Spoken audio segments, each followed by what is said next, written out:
నమస్తే, welcome to whistle. చూస్తుండగానే రూపాయి కుప్పకూలిపోయింది. అమెరికా డాలర్తో పోలిస్తే ఇండియన్ రూపాయి భారీగా పతనమైంది. ఏకంగా 91.2 రూపాయల స్థాయికి పడిపోయింది. రూపాయి పడిపోవడం వల్ల సామాన్యులపై తీవ్ర ప్రభావం పడుతోంది. ఎలా అని అనుకుంటున్నారా?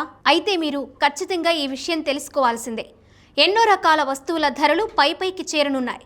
అయితే కొన్ని వస్తువుల ధరలు మాత్రమే దిగిరానున్నాయి. అమెరికా డాలర్తో పోలిస్తే ఇండియన్ రూపాయి విలువ అంతర్జాతీయ మార్కెట్లో బలహీనపడితే అది సామాన్యుడి జేబుపై నేరుగా ప్రభావం చూపుతుంది.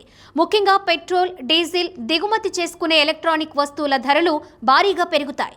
అంటే నేరుగానే సామాన్యులకు రూపాయి పోటు తప్పదని అర్థం చేసుకోవచ్చు.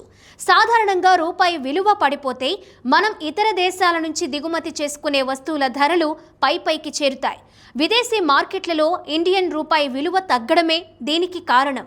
రూపాయి పతనం వల్ల విదేశాల నుంచి మనం దిగుమతులపై ఆధారపడే ప్రతి వస్తువు ధర ఆకాశాన్ని అంటుతుంది.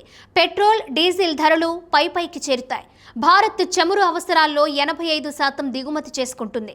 రూపాయి విలువ తగ్గితే చమురు కంపెనీలు ఎక్కువ రూపాయలు చెల్లించి ముడి చమురు కొనాల్సి వస్తుంది.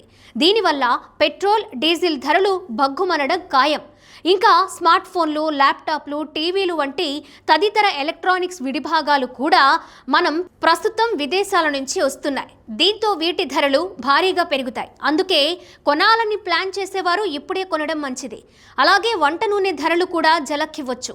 పామాయిల్ సహా ఇతర వంట నూనెలను భారత్ ఎక్కువగా దిగుమతి చేసుకుంటుంది. దీంతో వీటి ధరలు కూడా పెరుగుతాయి.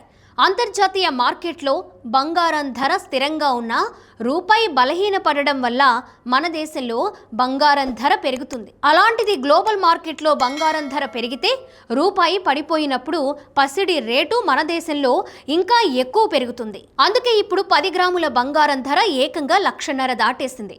ఇంకా విదేశాల్లో చదువుకునే విద్యార్థులు కట్టే ఫీజులు, విదేశీ టూర్ల ఖర్చులు భారంగా మారుతాయి. అయితే రూపాయి పతనం వల్ల కొందరికి మాత్రమే ఊరట లభిస్తుంది. అదెలా అంటే ఐటీ రంగంపై సానుకూల ప్రభావం ఉంటుంది. ఇన్ఫోసిస్, టీసీఎస్ వంటి కంపెనీలు తమ సేవలను విదేశాలకు అమ్ముతాయి. వారికి ఆదాయం డాలర్లలో వస్తుంది కాబట్టి రూపాయి పడిపోయినప్పుడు వారికి ఎక్కువ రూపాయలు మిగులుతాయి.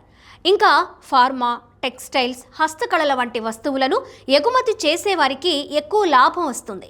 అంతేకాకుండా విదేశాల్లో ఉండేవారు తమ ఇంటికి పంపే డబ్బు విలువ కూడా పెరుగుతుంది. అందువల్ల ఇలా కొన్ని ప్రయోజనాలు కూడా ఉంటాయి.